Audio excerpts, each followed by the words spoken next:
আমরা দেখলাম দেবলীনা হাউমাউ করে কাঁদতে কাঁদতে বাড়ির ভেতর থেকে বেরিয়ে আসছে। পেছন পেছন ওর মা চন্দ্রিমা দেবী। ভেতর থেকে শোনা যাচ্ছে অকথ্য ভাষায় দেবলীনার বৌদি তাকে কিছু বলছে।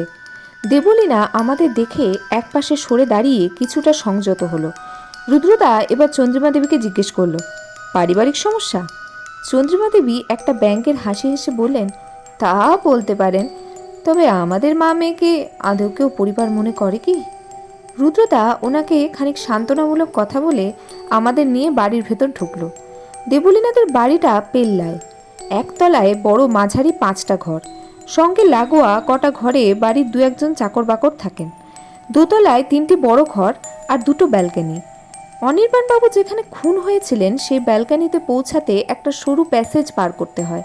নিচের তলার একটা বড় ঘরে চন্দ্রিমা দেবী ও একটা মাঝারি ঘরে দেবলীনা থাকে।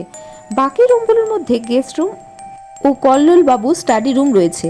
উপরে একটা বড় ঘরে সুকান্তবাবু আর অন্যটাতে কল্লোলবাবু সস্ত্রীক থাকেন। একদিকে থাকা ব্যালকনি আর কল্লোলবাবু রুমের মাঝখানে একটা থাম রয়েছে। নিচের ঘরগুলো ভালো করে পরীক্ষা করে এসে রুদ্রদা ওপরের ঘরগুলো খুঁটিনাটি দেখতে শুরু করলো।